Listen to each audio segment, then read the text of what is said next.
Eh bien salut à toi qui regarde cette vidéo, on est déjà à l'épisode 6 sur la fonction logarithme de la série sur les compléments mathématiques. On va suivre le même schéma que défini dans les vidéos précédentes, et pour attaquer l'introduction, on peut dire que le logarithme, il est utilisé dans les échelles logarithmiques, semi-log et log-log. On le retrouve dans l'unité du décibel dans les diagrammes en sciences de l'ingénieur, et ça permet de voir et de représenter sur un graphique des grosses variations en ordre de grandeur. La problématique adaptée à la SI va donc du coup être comment représenter une fonction de transfert sur un diagramme de Bode et comment lire une échelle logarithmique. Les prérequis peuvent être tout ce que tu as vu au lycée sur cette fonction ainsi que la fonction inverse et la fonction exponentielle. Et les rappels de cours, comme d'habitude, on va en faire une grande partie ensemble. Tout d'abord, pour définir le logarithme de base b d'un nombre réel strictement positif, c'est la puissance à laquelle il faut élever la base pour obtenir ce nombre. Un exemple sera un peu plus parlant. Comme 1000, c'est 10 fois 10 fois 10 est égal à 10 puissance 3, le logarithme en base 10 de 1000, c'est 3. On le note, log de 10, c'est la base, 2000, c'est le nombre, est égal à 3. Il faut élever 10 à la puissance 3 pour obtenir 1000. Quelques propriétés fondamentales pour la partie un peu plus mathématique. Si on note log b de x, le log en base b appartenant à r étoile plus, différent de 1, d'un réel x appartenant à r étoile plus, alors le log en base b de xy, c'est égal au log en base b de x plus log en base b de y. Le log transforme les produits en sommes. Le log en base b de b est égal à 1, et à partir de ces deux propriétés fondamentales, découlent les trois autres. Donc log b de 1 est égal à 0, log b de x sur y est égal à log b de x moins log b de y, et log b de x puissance y est égal à y log b de x. Toutes les fonctions logarithmes peuvent s'exprimer à l'aide d'une seule, c'est assez pratique. Ce que toi tu as notamment dû voir, c'est le logarithme népérien, donc en base E noté ln, et pour passer du logarithme en base 10, donc le log décimal, ils peuvent s'exprimer l'un en fonction de l'autre. Par exemple, log 10 de x, c'est ln de x sur ln de 10. On ne spécifie généralement pas la base en décimale par abus de langage. Ça veut dire que log 10 de x, tu peux le voir écrire et tu vas me voir l'écrire comme log de x. Comment lire et construire une échelle logarithmique? Le cahier des charges ici, c'est j'ai 12 cm, c'est la droite que j'ai tracée, et j'ai envie de représenter une variation logarithmique de 0,1 à 100. Tout d'abord, il faut regarder de combien sont espacées les puissances de 10. Donc c'est le calcul que je fais sur la première ligne. Log de 10 puissance n moins log de 10 puissance n moins 1, on voit que ça me donne 1, quel que soit n. Ça veut dire que l'écart entre 0,1 et 1, entre 1 et 10 et entre 10 et 100, il est constant. Vu que je veux tracer une échelle logarithmique entre 0,1 et 100, je vais avoir 3 modules, et vu que je le représente sur 12 cm, ça me fait 4 cm par module. Donc entre 0,1 et 1, j'ai représenté 4 cm, entre 1 et 10, 4 cm, et entre 10 et 100, 4 cm. Je vais maintenant calculer de combien s'espacent les nombres pour remplir le diagramme. Donc entre 0,1 et 1, je veux le compléter du coup avec 0,2, 0,3, 0,4, etc. Entre 1 et 10, avec 2, 3, 4, 5, 6, etc., etc. Donc là aussi une petite formule générale pour calculer l'écart entre 2 fois 10 puissance n et 10 puissance n. Je tombe, quel que soit n, sur log de 2, ce qui vaut 0,3. Et une fois remis à l'échelle, donc 0,3 fois 4, j'obtiens 1,2 cm d'écart entre 0,1 et 0,2, qui vaut 1,2 cm entre 1 et 2, etc., etc. Je procède de la même façon pour l'écart entre 3 fois 10 puissance n et 10 puissance n, pour 4, pour 5, pour 6, etc., et j'obtiens à la fin l'échelle logarithmique suivante. Une autre petite définition qui peut être très utile, c'est la définition de la moyenne géométrique. Si jamais on note la moyenne géométrique entre deux nombres positifs a et b, le nombre c étant défini comme étant la racine de ab, et sur une échelle log, c'est assez pratique parce que le logarithme va transformer l'expression en une moyenne arithmétique. Ça veut dire que le logarithme de la moyenne géométrique, c'est égal à log a plus log b sur 2, donc le nombre situé à égale distance de log a et de log b. Et enfin, la dernière définition de ce cours, c'est le décibel. Le décibel en dB, c'est une unité définie comme 10 fois le logarithme décimal du rapport entre deux puissances.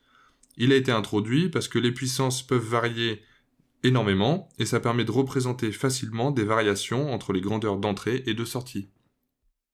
Là, tu devrais te poser une petite question. Pourquoi est-ce que je parle de 10 log de puissance et que dans ton cours, généralement, tu as du 20 log d'une fonction de transfert?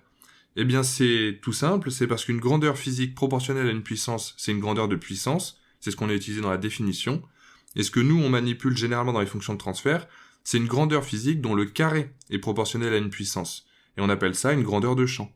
Wikipédia a une petite phrase toute prête là-dessus que je vais te lire, c'est qu'on a souvent besoin d'exprimer le rapport entre deux grandeurs de champ, c'est le cas en SI, et on veut utiliser les décibels, mais vu que ceux-ci doivent comparer des puissances, eh ben on va comparer les puissances qu'exerceraient les grandeurs de champ dans des circonstances équivalentes. La puissance, elle est proportionnelle au carré de la grandeur de champ. Par conséquent, les décibels expriment non pas un rapport de grandeur de champ, mais le rapport de leur carré. Tu peux le voir ici très simplement avec une tension. Pour passer ma tension en puissance, j'utilise la loi d'Ohm, donc ça va s'exprimer V carré sur R. Et en faisant ça pour la grandeur d'entrée et de sortie, tu peux voir que le sur R se simplifie.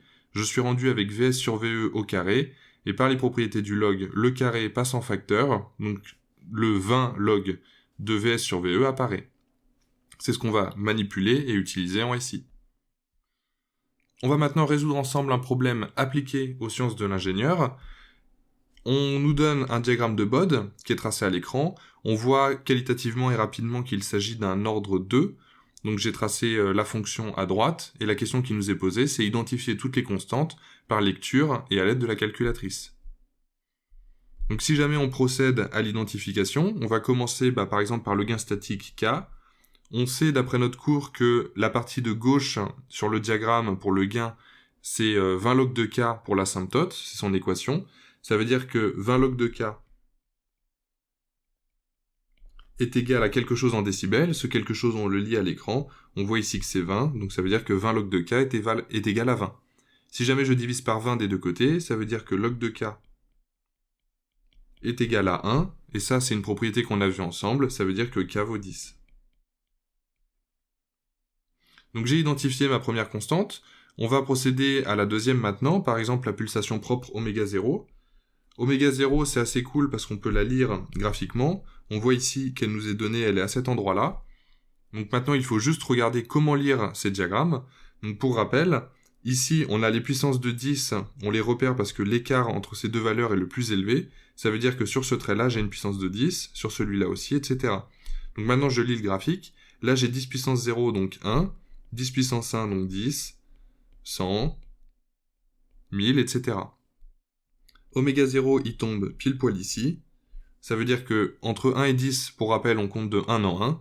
Donc ça veut dire que là, j'ai 1, 2, 3, 4 et 5. Donc oméga 0 vaut directement 5 radians par seconde. Et la dernière chose qui nous manque, c'est le facteur d'amortissement xi.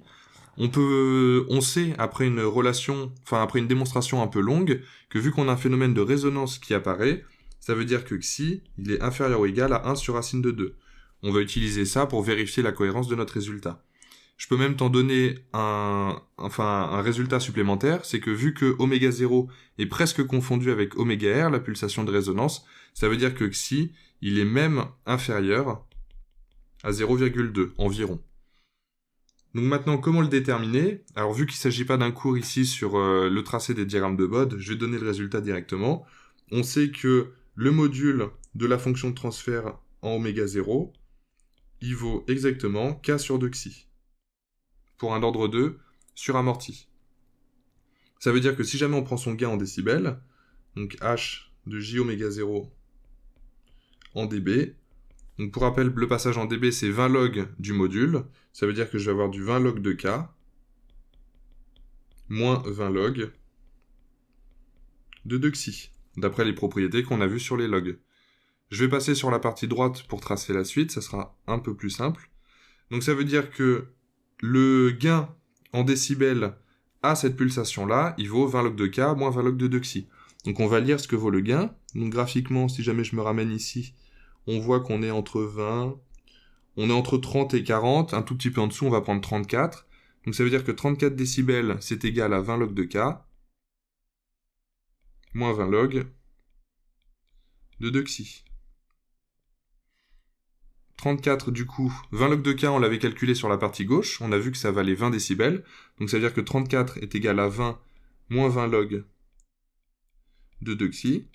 Si jamais je passe le 20 de l'autre côté, ça veut dire que 14 est égal à moins 20 log de 2 xi. En divisant par moins 20, ça veut dire que moins 14 sur 20 est égal à log de 2 xi. En passant à la fonction inverse de la fonction log, ça veut dire que 10 puissance moins 14 sur 20 est égal à 2 xi. Et en divisant par 2, ça veut dire que xi est égal à 10 puissance moins 14 sur 20 divisé par 2. Si jamais on fait l'application numérique, on trouve 0,99. Et c'est pas trop mal parce que j'ai utilisé pour tracer ce diagramme en latex une valeur de xi égale 0,1 pardon. Donc avec les incertitudes liées à la résolution graphique, on n'est pas trop mal je pense sur le résultat. C'était tout pour cet épisode, j'espère que tu as bien compris la fonction logarithme appliquée aux sciences de l'ingénieur, pour rappel c'était pas un cours de maths. Si jamais tu as des questions, n'hésite pas à m'en poser dans les commentaires, et on se retrouve très vite pour une nouvelle vidéo dans cette série sur les compléments mathématiques.